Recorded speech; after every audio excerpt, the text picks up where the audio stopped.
신문관이 제 머리채를 잡아 들어 올렸습니다. 다시 한번 물어보겠다.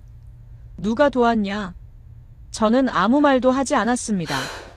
말을 하면 누군가 죽을 것을 알았으니까요.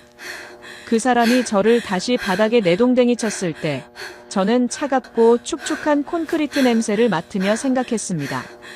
나는 여기서 죽겠구나. 저는 대학에서 강의를 하던 사람이었습니다. 수령님의 위대한 사상을 가르치던 사람이었습니다. 그런 제가 탈북을 시도했다 붙잡혀 국가보위부 신문실 바닥에 쓰러져 있었습니다. 그런데 저는 살았습니다. 그것도 혼자가 아니라 저를 신문하던 그 남자와 함께. 어떻게 그런 일이 가능했을까요? 어떻게 적이 동지가 되었을까요? 어떻게 체제의 충견이었던 사람이 스스로 그 체제를 등졌을까요?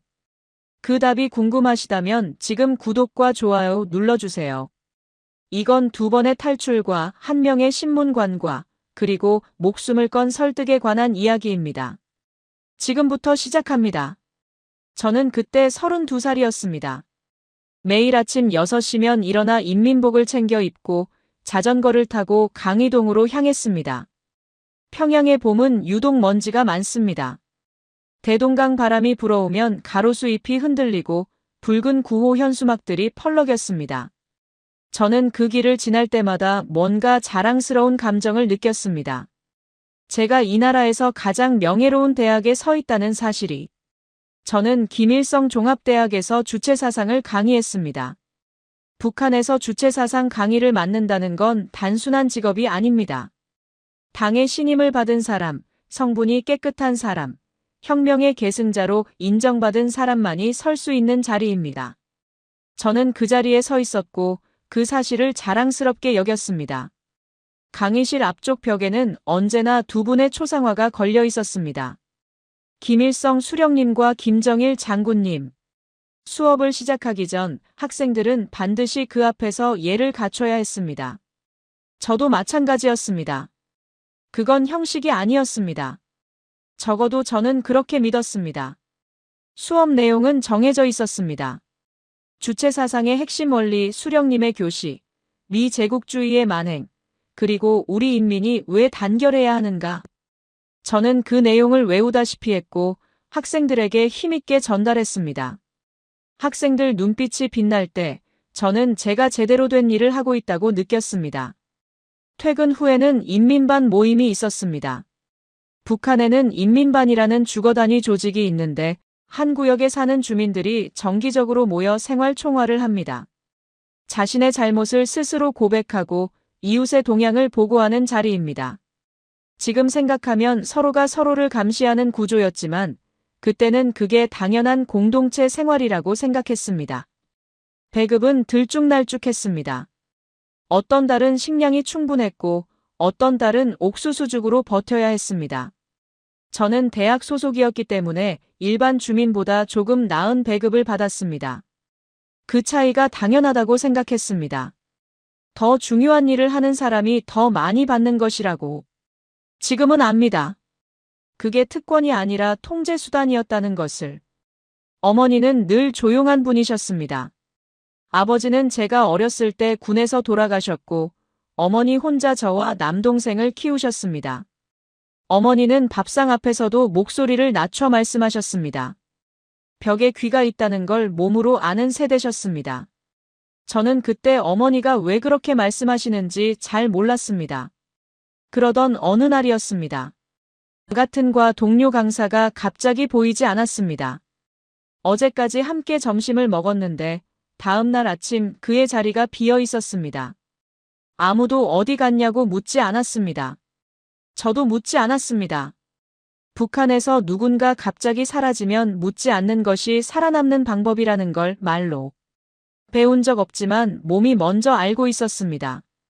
그 주 인민반 모임에서 반장이 짧게 말했습니다. 동무들, 불순한 생각은 입 밖으로 내지 않는 것이 서로를 위하는 길입니다. 그 말이 그날따라 이상하게 오래 귓가에 맴돌았습니다. 어느 저녁 학교에서 늦게 돌아오는 길에 저는 시장 골목을 지나쳤습니다. 당시 평양에도 장마당이 조금씩 생겨나기 시작하던 때였습니다. 공식적으로는 허용되지 않는 공간이었지만 당국도 묵인하는 분위기였습니다. 사람들이 국수, 두부, 담배, 옷가지 같은 것들을 팔고 있었습니다. 그 골목 끝에 10살쯤 되어 보이는 아이가 쭈그려 앉아 있었습니다. 맨발이었습니다. 신발도 없이. 아이 앞에 깡통이 하나 놓여 있었는데 사람들은 그냥 지나쳤습니다. 저도 그냥 지나쳤습니다. 집에 돌아와 밥을 먹으면서 그 아이의 맨발이 머릿속에서 지워지지 않았습니다. 배급이 충분하지 않다는 건 알고 있었습니다. 고난의 행군 시기에 많은 사람이 굶어 죽었다는 것도 어렴풋이 알고 있었습니다. 하지만 그건 어디까지나 이미 지나간 일이었습니다. 지금 이 나라는 회복되고 있다고 수령님께서 이끌어 주실 거라고 믿었습니다. 그런데 그 아이의 맨발은 과거가 아니었습니다. 지금이었습니다. 저는 그때까지만 해도 제 삶이 흔들릴 거라고 생각하지 않았습니다. 저는 체제 안에서 인정받는 사람이었고 잃을 것이 많은 사람이었습니다. 하지만 사람이란 게 이상합니다. 한번 작은 균열이 생기면 그 틈으로 빛이 들어오기 시작합니다. 동료가 사라진 날 밤, 맨발의 아이가 생각났습니다. 그리고 어머니가 왜 항상 목소리를 낮추셨는지가 생각났습니다. 저는 처음으로 제대로 잠을 이루지 못했습니다. 그 이유를 그때는 정확히 몰랐습니다. 하지만 지금은 압니다. 그건 두려움이 아니었습니다. 의심이었습니다. 제 삶 전체를 뒤흔들게 될 아주 작고 조용한 의심의 시작이었습니다. 그해 겨울은 유독 추웠습니다. 학교에서 돌아오는 길이었습니다. 동료 교수가 저를 불러 세웠습니다. 그는 아무 말 없이 저를 골목 안쪽으로 데려갔습니다. 그러더니 낮은 목소리로 말했습니다. 내일 오전에 학교 나오지 마. 이유를 물었습니다. 그는 대답하지 않았습니다. 그냥 눈빛으로만 말했습니다. 저는 그 눈빛의 의미를 알았습니다. 다음 날 아침, 저는 집에 있었습니다. 창문 너머로 먼 곳에서 사람들이 모여드는 게 보였습니다. 동네 주민들이 줄을 지어 어딘가로 걸어가고 있었습니다. 모임이 있을 때는 나가야 합니다. 안 나가면 의심을 받습니다. 저는 코트를 걸치고 따라갔습니다. 광장이었습니다. 사람들이 빙 둘러서 있었습니다. 가운데에는 기둥 3개가 세워져 있었고 기둥마다 사람이 묶여 있었습니다. 3명이었습니다. 남자 2, 여자 1. 여자는 제 또래처럼 보였습니다. 진행요원이 죄목을 읽었습니다. 밀수, 반체제 유인물 소지, 이적행위. 그 단어들이 공기 속으로 흩어졌습니다. 저는 그 자리에서 움직일 수가 없었습니다. 뒤에서 누군가 제 팔을 잡아당겼습니다. 앞을 똑바로 보라는 뜻이었습니다. 총소리는 3번 울렸습니다. 저는 눈을 감지 않았습니다. 감을 수가 없었습니다. 그게 더 무서웠습니다. 제가 눈을 뜨고 그걸 보고 있다는 사실이. 집으로 돌아왔습니다. 아무것도 먹을 수 없었습니다. 어머니가 저를 보더니 아무 말도 하지 않으셨습니다. 그냥 따뜻한 물 한 잔을 내밀었습니다. 어머니는 알고 계셨을 겁니다. 당신도 살면서 그런 장면을 본 적이 있을 테니까. 그날 밤, 저는 강의 노트를 펼쳤습니다. 제가 매일 가르치던 내용들이 거기 있었습니다. 주체사상의 원리, 수령님의 교시, 인민을 위한 국가. 그 문장들을 읽으면서 저는 처음으로 이런 생각을 했습니다. 이 글들이 저 3사람의 죽음을 설명할 수 있는가? 그 생각을 한순간 손이 떨렸습니다. 이런 생각을 하는 것만으로도 잡혀갈 수 있다는 걸 알았습니다. 저는 노트를 덮었습니다. 하지만 생각은 덮이지 않았습니다. 며칠 뒤 친하게 지내던 학생 하나가 찾아왔습니다. 21살 똑똑하고 눈빛이 맑은 아이였습니다. 그 학생은 주변을 살핀 뒤 조심스럽게 무언가를 내밀었습니다. 작고 납작한 것이었습니다. USB였습니다. 선생님만 믿습니다. 그 말만 하고 학생은 가버렸습니다. 저는 한참 동안 그걸 손에 쥐고 있었습니다. 버려야 한다고 생각했습니다. 가지고 있는 것만으로도 처벌받을 수 있다는 걸 알았습니다. 그런데 버리지 못했습니다. 그날 밤 늦게 저는 학교 컴퓨터실에 혼자 들어갔습니다. 인터넷은 막혀 있었지만 파일은 열렸습니다. 영상이었습니다. 화질이 좋지 않았습니다. 어디서 몰래 찍은 것 같았습니다. 한국이었습니다. 거리에 사람들이 넘쳤습니다. 상점 간판들이 환하게 빛났습니다. 사람들이 웃으며 걷고 있었습니다. 옷차림이 화려했습니다. 무언가를 먹으면서 전화기를 보면서 그냥 걷고 있었습니다. 감시받는 것 같은 긴장감이 없었습니다. 저는 그 영상을 5번 돌려봤습니다. 우리는 학교에서 남한은 미제국주의에 착취당하는 빈민들의 땅이라고 배웠습니다. 거지들이 넘치는 곳, 노동자들이 핍박받는 곳이라고. 그런데 화면 속 사람들은 굶은 것 같지 않았습니다. 두려워하는 것 같지 않았습니다. USB를 뽑고 나서 저는 오랫동안 어두운 컴퓨터실에 앉아 있었습니다. 틀렸을 수도 있다는 생각이 들었습니다. 제가 배운 것들이, 제가 가르친 것들이, 제 삶 전체를 세워온 그 토대가, 그 생각은 무너지는 것과 같았습니다. 공포스러웠습니다. 하지만 동시에 이상하게도 무언가가 시작되는 느낌이었습니다. 눈이 떠지는 것 같은 느낌. 아프지만 외면할 수 없는 그 느낌. 저는 그날 이후 예전의 저로 돌아가지 못했습니다. 각성은 한순간에 오지 않습니다. 천천히 옵니다. 조용히, 아무도 모르게 마음 깊은 곳에서부터 조금씩 쌓입니다.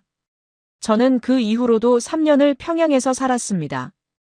강의를 했고 인민반 모임에 나갔고 수령님 생일이면 광장에 나가 만세를 불렀습니다. 겉으로는 아무것도 달라지지 않았습니다. 하지만 속은 달랐습니다. 강의를 하면서 제 입에서 나오는 말들이 낯설게 들리기 시작했습니다. 제가 믿지 않는 것을 가르치고 있다는 사실이 날마다 조금씩 저를 갉아먹었습니다. 웃어야 할 때 웃고 박수 쳐야 할 때 박수 치면서 저는 점점 제 안에서 멀어지고 있었습니다. 그러던 2007년 가을이었습니다. 남동생이 잡혔습니다. 동생은 장마당에서 중국산 물건을 팔다 단속에 걸렸습니다. 처음에는 뇌물을 주고 풀려날 수 있을 거라고 생각했습니다. 그때는 그런 식으로 해결되는 일들이 많았습니다. 하지만 이번엔 달랐습니다. 동생 물건 속에서 외부 영상이 담긴 CD가 나왔다는 겁니다. 동생은 관리소로 끌려갔습니다. 저는 백방으로 뛰어다녔습니다. 아는 사람을 총동원했고 모아둔 돈을 전부 썼습니다. 3달 만에 동생은 나왔습니다. 하지만 나온 동생은 제가 알던 동생이 아니었습니다. 말수가 없어졌고 밥을 먹다가도 멍하니 허공을 바라봤습니다. 밤마다 잠꼬대를 했는데 저는 그 소리를 듣고 싶지 않아서 이불로 귀를 막았습니다. 어머니는 그 모습을 보며 아무 말씀도 하지 않으셨습니다. 다만 어느 날 저녁 밥상을 차리다가 조용히 말씀하셨습니다. 얘야, 기회가 생기면 떠나라. 저는 밥그릇을 내려놓았습니다. 어머니 얼굴을 봤습니다. 어머니는 고개를 돌리셨습니다. 그 말씀이 무슨 뜻인지 저는 알았습니다. 어머니도 알고 계셨던 겁니다. 오래전부터. 그날 밤 저는 처음으로 탈북을 진지하게 생각했습니다. 두려웠습니다. 실패하면 어떻게 되는지 알았습니다. 관리소, 고문, 공개 처형. 제가 직접 봤던 장면들이 떠올랐습니다. 게다가 저는 대학 강사였습니다. 탈북을 시도했다 붙잡히면 저만 죽는 게 아닙니다. 어머니도 동생도 연좌제로 처벌받을 수 있었습니다. 하지만 이대로 사는 것도 더 이상 살아있는 게 아니었습니다. 저는 결심을 굳히는데 2달이 걸렸습니다. 정보는 조금씩 모았습니다. 장마당에서 알게 된 사람 중에 두만강 근처 출신이 있었습니다. 그 사람을 통해 브로커를 소개받았습니다. 직접 만나지는 않았습니다. 중간에 사람을 두고 메시지만 주고받았습니다. 브로커는 돈을 요구했습니다. 제가 모아둔 것보다 훨씬 많은 돈이었습니다. 돈을 마련하기 위해 저는 가진 것들을 팔았습니다. 아버지 유품으로 남아있던 회중시계, 어머니 결혼 반지, 그리고 제가 몇 년에 걸쳐 모은 외화. 누구에게도 말하지 않았습니다. 어머니께도. 날짜가 정해졌습니다. 11월 초순의 어느 밤. 두만강이 얼기 시작하는 시기였습니다. 브로커는 국경 근처까지 안내해줄 사람을 붙여주겠다고 했습니다. 강을 건너는 건 제가 혼자 해야 했습니다. 출발 전날 밤, 저는 어머니 방 앞에 오래 서 있었습니다. 문을 열고 들어가 말씀드리고 싶었습니다. 하지만 그럴 수 없었습니다. 알면 어머니가 막으실 테고 모르셔야 어머니가 안전했습니다. 연좌제는 몰랐다는 증거가 있으면 조금은 달랐습니다. 저는 문 앞에서 조용히 인사를 드렸습니다. 소리 없이. 그리고 돌아섰습니다. 짐은 작은 보따리 하나였습니다. 옷 2벌, 비상약, 그리고 사진 1장. 어머니와 동생과 제가 함께 찍은 사진이었습니다. 그걸 가슴 안쪽에 넣었습니다. 밖으로 나서는 순간 발이 떨렸습니다. 하지만 멈추지 않았습니다. 멈추면 영원히 못 갈 것 같았습니다. 저는 걸었습니다. 어둠 속으로. 안내인은 말이 없는 사람이었습니다. 50대쯤 되어 보였고 낡은 군용 점퍼를 입고 있었습니다. 이름을 묻지 않았습니다. 그쪽도 제 이름을 묻지 않았습니다. 그냥 걸었습니다. 밤새 산길을 걸었습니다. 손전등도 없었습니다. 달빛만 믿고 걸었습니다. 새벽 2시쯤 됐을 겁니다. 안내인이 멈췄습니다. 저기, 나무 사이로 강이 보였습니다. 두만강이었습니다. 생각보다 좁았습니다. 하지만 차가웠습니다. 강바람이 얼굴을 핥히었습니다. 강 표면이 얼기 시작해서 가장자리는 얼음이었고 가운데는 아직 물이 흐르고 있었습니다. 저기서 저기까지 뛰어. 멈추지 말고. 그 말만 하고 안내인은 어둠 속으로 사라졌습니다. 저는 혼자였습니다. 강가에 쭈그려 앉아서 저 건너편을 바라봤습니다. 중국이었습니다. 나무들이 보였습니다. 불빛은 없었습니다. 저는 깊게 숨을 들이쉬었습니다. 어머니 얼굴이 떠올랐습니다. 동생 얼굴이 떠올랐습니다. 일어섰습니다. 강으로 내려갔습니다. 첫발이 얼음 위에 닿는 순간 미끄러질 뻔했습니다. 두 손을 벌려 균형을 잡으면서 걸었습니다. 얼음이 끝나는 지점부터 물이었습니다. 무릎까지 잠겼습니다. 11월 두만강 물은 칼날 같았습니다. 다리 감각이 순식간에 사라졌습니다. 뛰었습니다. 물속에서 뛰었습니다. 넘어지지 않으려고 팔을 휘저으면서. 중국 쪽 강가가 가까워졌습니다. 손이 지늘게 닿았습니다. 기었습니다. 풀을 잡고 몸을 끌어올렸습니다. 올라왔습니다. 숨이 턱까지 찼습니다. 그 자리에 쓰러져 하늘을 봤습니다. 별이 가득했습니다. 살았다는 생각이 들었습니다. 그 순간이었습니다. 불빛이 제 얼굴을 정면으로 비췄습니다. 손전등이었습니다. 2개. 아니 3개. 어둠 속에서 목소리가 들렸습니다. 움직이지 마. 북한 억양이었습니다. 국경경비대였습니다. 중국 쪽에서 기다리고 있었던 겁니다. 저는 그 자리에 얼어붙었습니다. 손전등 불빛 때문에 눈을 뜰 수가 없었습니다. 손목이 잡혔습니다. 뒤로 꺾였습니다. 저는 진흙 위에 엎어졌습니다. 차가운 땅바닥이 뺨에 닿았습니다. 누군가 제 등 위에 무릎을 올렸습니다. 이름. 대답하지 않았습니다. 주먹이 옆구리에 꽂혔습니다. 숨이 막혔습니다. 다시 물었습니다. 이름. 저는 눈을 감았습니다. 그리고 생각했습니다. 이제 끝이구나. 정말로. 다시 강을 건너 북한으로 끌려갔습니다. 손이 묶인 채로. 젖은 옷이 몸에 달라붙어 추위가 뼈속까지 파고들었습니다. 앞에서 군인이 걷고 뒤에서 군인이 걸었습니다. 저는 그 사이에서 발을 끌었습니다. 국경 초소에 도착했습니다. 작고 낡은 건물이었습니다. 안으로 들어가자 형광등 하나가 깜빡이고 있었습니다. 의자에 앉혀졌습니다. 손목에 수갑이 채워졌습니다. 군인 하나가 제 보따리를 뒤졌습니다. 옷가지가 쏟아졌습니다. 사진이 떨어졌습니다. 어머니와 동생과 제가 함께 찍은 사진. 군인이 그걸 집어들고 한참 들여다봤습니다. 그리고 제 얼굴을 봤습니다. 아무 말 없이 사진을 책상 위에 내려놨습니다. 새벽이 지나고 아침이 됐습니다. 검은 차가 왔습니다. 평양으로 이송된다는 말을 들었습니다. 국가보위부였습니다. 차 안에서 저는 창밖을 보지 않았습니다. 눈을 감고 있었습니다. 무서웠습니다. 하지만 이상하게 울음이 나오지 않았습니다. 울기엔 너무 지쳐 있었습니다. 너무 추웠습니다. 너무 멀리 온 것 같았습니다. 평양 보위부 청사에 도착한 건 그날 저녁이었습니다. 건물 안으로 끌려 들어가면서 저는 한 가지 생각만 했습니다. 어머니가 모르셔야 한다. 제발 어머니만은 모르셔야 한다. 지하로 내려가는 계단이 보였습니다. 형광등 불빛이 창백하게 벽을 비추고 있었습니다. 문이 열렸습니다. 저는 안으로 들어갔습니다. 문이 닫혔습니다. 그리고 신문이 시작됐습니다.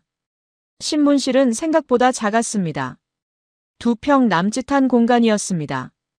벽은 콘크리트였고 천장에 형광등 하나가 달려 있었습니다. 창문은 없었습니다. 낮인지 밤인지 알 수 없었습니다. 의자 하나, 책상 하나. 그게 전부였습니다. 저는 그 방에서 며칠을 보냈습니다. 밥은 하루 한 번 들어왔습니다. 옥수수죽이었습니다. 화장실은 군인이 데려다 줬습니다. 잠은 바닥에서 잤습니다. 담요 한 장이 있었는데 너무 얇아서 새벽이면 이가 달달 떨렸습니다. 신문관들이 교대로 들어왔습니다. 처음 며칠은 젊은 요원들이었습니다. 고함을 지르고 책상을 치고 협박을 했습니다. 저는 최대한 말을 아꼈습니다. 브로커 이름을 불면 그 사람이 죽습니다. 저를 도운 사람들이 죽습니다. 그것만은 막아야 했습니다. 닷새째 되던 날이었습니다. 문이 열리고 다른 사람이 들어왔습니다. 40대 중반쯤 되어 보이는 남자였습니다. 군복이었지만 계급장이 달랐습니다. 상급 요원이었습니다. 그는 들어오자마자 고함을 치지 않았습니다. 조용히 의자를 당겨 앉았습니다. 서류를 펼쳤습니다. 그리고 저를 봤습니다. 오래 봤습니다. 말없이. 저도 그를 봤습니다. 눈이 날카로웠습니다. 하지만 이상하게 잔인한 눈은 아니었습니다. 김일성 종합대학 강사. 그가 천천히 말했습니다. 주체사상 전공. 당 표창 2번. 성분 최상급. 제 서류를 읽는 거였습니다. 그는 서류에서 눈을 들어 다시 저를 봤습니다. 왜 갔습니까? 고함이 아니었습니다. 진짜로 묻는 것 같았습니다. 저는 대답하지 않았습니다. 그는 기다렸습니다. 재촉하지 않았습니다. 그냥 앉아서 기다렸습니다. 그 침묵이 오히려 더 무거웠습니다. 당신 같은 사람이 왜 갔는지 이해가 안 됩니다. 그가 다시 말했습니다. 혼잣말 같기도 했습니다. 그날 신문은 그렇게 끝났습니다. 그는 다음 날도 왔습니다. 그 다음 날도. 매번 고함을 치지 않았습니다. 그냥 앉아서 물었습니다. 때로는 아무 말도 하지 않고 그냥 같이 있다가 나가기도 했습니다. 저는 그 패턴이 낯설었습니다. 두려웠습니다. 친절한 신문관이 더 무서운 법이라는 걸 알고 있었습니다. 하지만 열흘쯤 지났을 때였습니다. 그가 들어오면서 제 앞에 무언가를 내려놨습니다. 삶은 계란 2개였습니다. 저는 그걸 보고 아무 말도 하지 못했습니다. 그는 아무렇지 않은 척 서류를 폈습니다. 저는 계란을 먹었습니다. 손이 떨렸습니다. 며칠 만에 먹는 제대로 된 음식이었습니다. 먹으면서 저는 생각했습니다. 이 사람이 왜 이러는 걸까? 회유인가? 함정인가? 하지만 아무리 생각해도 그 계란 2개에서 전략적인 냄새가 나지 않았습니다. 그냥 가져온 것 같았습니다. 그날 저는 처음으로 입을 열었습니다. 왜 이걸 가져왔습니까? 그가 잠깐 멈췄습니다. 그리고 말했습니다. 추워 보여서. 그게 다였습니다. 그 이후로 저는 조금씩 말을 했습니다. 브로커 이름은 끝까지 말하지 않았습니다. 하지만 왜 가려 했는지는 말했습니다. 동생 이야기를 했습니다. 공개 처형을 받던 날 이야기를 했습니다. USB 영상 이야기도 했습니다. 그는 들었습니다. 끊지 않았습니다. 반박하지 않았습니다. 그냥 들었습니다. 어느 날 저는 그에게 물었습니다.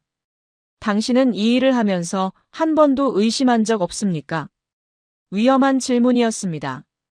저는 그 말을 입 밖에 내자마자 후회했습니다. 그가 벌떡 일어나 보위부 요원을 부를 수도 있었습니다.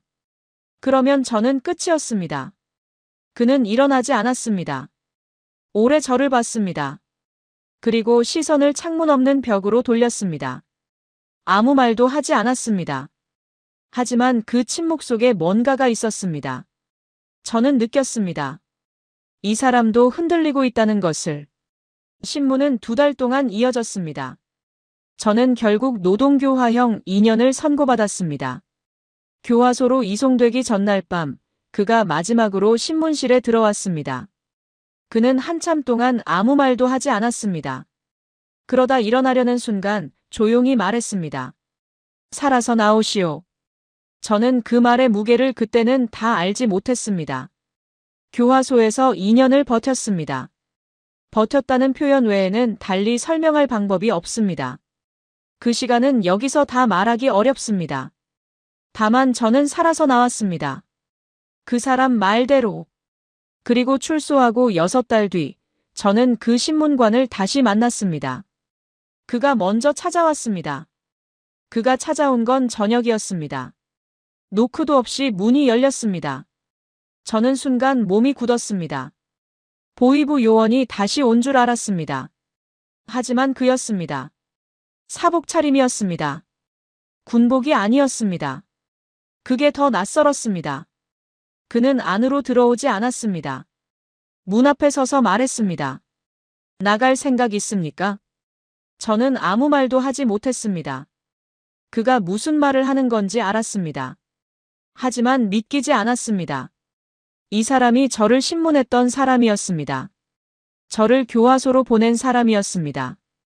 체제의 충견이었던 사람이었습니다. 왜입니까? 제가 물었습니다. 그는 잠시 침묵했습니다.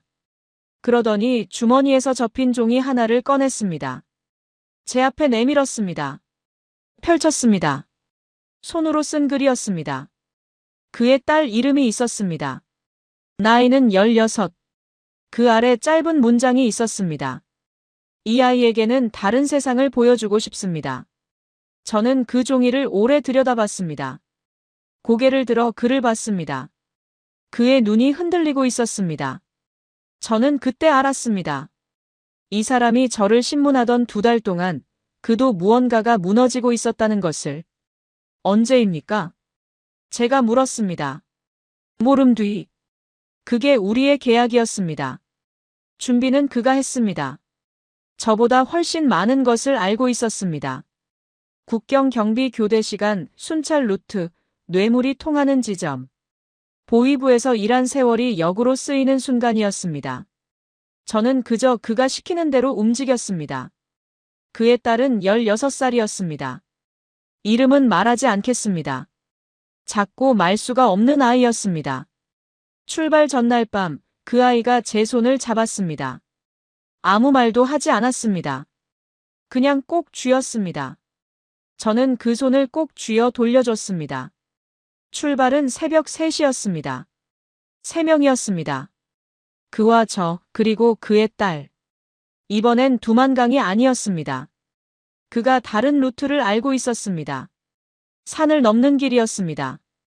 더 길고 더 험했지만 경비가 상대적으로 덜한 지점이었습니다. 그는 앞에서 걸었고 저는 딸아이 손을 잡고 뒤를 따랐습니다. 산길을 6시간 걸었습니다. 딸아이는 한 번도 힘들다는 말을 하지 않았습니다. 넘어질 때마다 혼자 일어났습니다. 그 모습을 보면서 저는 이 아이가 아버지로부터 무언가를 물려받았다는 생각을 했습니다. 쉽게 무너지지 않는 것을. 중국 국경을 넘은 건 아침 햇살이 막 돋아날 때였습니다. 3명 다 살았습니다. 그가 쪼그려 앉아 땅을 짚었습니다. 어깨가 흔들렸습니다. 저는 그 옆에 섰습니다. 아무 말도 하지 않았습니다. 말이 필요 없었습니다. 중국에서는 숨어서 움직였습니다. 조선족 마을을 통했습니다. 낮에는 숨고 밤에만 이동했습니다. 그가 미리 연락해둔 사람들이 있었습니다. 저는 그 사람들이 누구인지 묻지 않았습니다. 알면 위험했습니다. 열흘 뒤, 우리는 윈난성 국경 근처에 있었습니다. 라오스로 넘어가는 루트였습니다. 브로커가 정글길을 안내했습니다. 낮에는 풀숲에 숨어 있다가 밤에 이동하는 방식이었습니다. 라오스 정글은 습했습니다. 벌레가 많았습니다. 딸아이 팔에 벌레 물린 자국이 가득했습니다. 그래도 울지 않았습니다. 라오스를 지나 태국 국경을 넘을 때가 가장 위험했습니다. 브로커가 갑자기 돈을 더 요구했습니다. 처음 약속의 2배였습니다. 주지 않으면 당국에 신고하겠다고 했습니다. 그는 주머니를 뒤졌습니다. 저도 뒤졌습니다. 우리가 가진 것을 전부 내줬습니다. 시계, 반지, 남은 현금. 그래도 부족했습니다. 브로커는 잠시 우리를 보더니 그냥 앞장섰습니다. 그날 밤 저는 왜 그가 마음을 바꿨는지 알지 못했습니다. 지금도 모릅니다. 그냥 걷기 시작했습니다. 우리도 따라갔습니다. 태국 땅을 밟은 건 새벽이었습니다. 방콕에서 며칠을 보낸 뒤 우리는 한국 대사관을 찾아갔습니다. 문 앞에 섰을 때 그가 멈췄습니다. 딸아이 머리를 한 번 쓰다듬었습니다. 그리고 문을 열었습니다. 안으로 들어가면서 저는 뒤를 돌아봤습니다. 평양이 생각났습니다. 어머니가 생각났습니다. 그리고 그 신문실이 생각났습니다. 차갑고 좁았던 그 방, 계란 2개, 그리고 벽을 향한 그의 침묵이. 문이 닫혔습니다. 이번엔 달랐습니다. 닫히는 게 아니라 열리는 소리였습니다. 비행기가 착륙하는 순간 저는 창밖을 보고 있었습니다. 활주로가 보였습니다. 그 너머로 건물들이 보였습니다. 간판들이 보였습니다. 한글이었습니다. 같은 글자인데 달랐습니다. 어떻게 같은 글자가 이렇게 다르게 보일 수 있는지 저는 그 이유를 설명할 수 없었습니다. 비행기 문이 열렸습니다. 공항 안으로 들어서는 순간 저는 발걸음을 멈췄습니다. 천장이 높았습니다. 빛이 쏟아졌습니다. 사람들이 빠르게 지나쳤습니다. 아무도 저를 보지 않았습니다. 아무도 저를 감시하지 않았습니다. 그 당연한 사실이 당연하게 느껴지지 않았습니다. 저는 그 자리에 서서 천장을 올려다봤습니다. 눈물이 났습니다. 왜 나는지 몰랐습니다. 기쁜 것인지 무서운 것인지 허탈한 것인지 그냥 났습니다. 옆에서 그가 조용히 말했습니다. 다 왔습니다. 하나원에서 3달을 보냈습니다. 그곳에서 저는 처음으로 인터넷을 자유롭게 썼습니다. 처음으로 유튜브를 봤습니다. 처음으로 검색창에 아무 단어나 쳐봤습니다. 평양을 검색했습니다. 화면에 사진들이 떴습니다. 제가 알던 거리들이었습니다. 대동강이 보였습니다.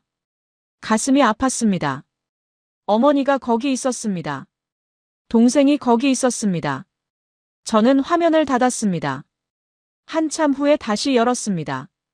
그리고 또 닫았습니다. 그리움은 자유보다 먼저 왔습니다. 하나원 교육 중에 가장 낯선 것은 물건을 고르는 일이었습니다. 마트에 처음 갔을 때 라면 종류가 수십 가지였습니다. 저는 5분 동안 그 앞에 서 있었습니다. 뭘 골라야 할지 몰랐습니다. 선택이 이렇게 어려운 것인지 몰랐습니다. 평생 주어지는 것만 받아왔던 사람에게 고른다는 것은 낯선 능력이었습니다. 그 옆에서 그의 딸이 라면 하나를 집어 제 손에 쥐어줬습니다. 이거 맛있어요. 그 아이는 어느새 반말을 쓰고 있었습니다. 저는 웃었습니다. 오랜만에 웃었습니다. 정착은 쉽지 않았습니다. 한국말은 같은데 달랐습니다. 억양 때문에 사람들이 어디서 왔냐고 물었습니다. 처음엔 대답하기가 어려웠습니다. 북한에서 왔다고 하면 사람들의 표정이 미묘하게 바뀌었습니다. 어떤 사람은 신기하게 봤고 어떤 사람은 조심스럽게 굴었습니다. 저는 그 표정들을 읽으면서 또 다른 적응을 해야 했습니다. 취직도 어려웠습니다. 대학에서 강의를 했지만 그 경력은 여기서 아무 의미가 없었습니다. 저는 처음부터 다시 시작해야 했습니다. 40이 넘은 나이에. 하지만 이상한 것은 그 힘든 과정 속에서도 저는 무너지지 않았다는 겁니다. 왜냐하면 어떤 날이 힘들어도 저는 내일 이 자리에 있을 수 있다는 걸 알았습니다. 누가 저를 끌고 가지 않는다는 걸 알았습니다. 무서운 말을 했다고 잡혀가지 않는다는 걸 알았습니다. 그 사실 하나가 어떤 어려움도 버틸 수 있게 해줬습니다. 자유는 공기 같은 겁니다. 있을 때는 모릅니다. 없어봐야 압니다. 그는 지금 다른 도시에서 살고 있습니다. 그의 딸은 한국 대학에 다니고 있습니다. 가끔 연락이 옵니다. 잘 지낸다고, 친구가 생겼다고, 오늘 처음으로 치킨을 시켜 먹었다고. 그런 문자를 받을 때마다 저는 한참 화면을 들여다봅니다. 그 아이가 라오스 정글에서 벌레에 물리면서도 울지 않던 모습이 생각납니다. 그 아이의 아버지가 신문실 벽을 향해 오래 침묵하던 모습이 생각납니다. 사람은 변합니다. 아무리 단단한 체제도, 아무리 굳은 믿음도 결국 사람 앞에서는 흔들립니다. 그게 제가 이 모든 과정에서 배운 것입니다. 저는 지금도 어머니 생각을 합니다. 매일. 언젠가 통일이 되면, 아니 그 전에라도 어머니를 다시 볼 수 있다면 저는 딱 한 가지만 말씀드리고 싶습니다. 살아있어서 다행이라고. 그리고 이 영상을 보고 계신 분들께도 드리고 싶은 말이 있습니다. 지금 당신이 숨쉬는 이 공기, 오늘 아무 말이나 할 수 있는 이 자유, 내일 어디든 갈 수 있는 이 당연함. 그것이 얼마나 소중한 것인지 부디 잊지 말아 주십시오. 저는 2번 죽을 뻔했습니다. 그리고 2번 살았습니다. 그래서 오늘 여기 있습니다. 끝까지 들어주셔서 감사합니다.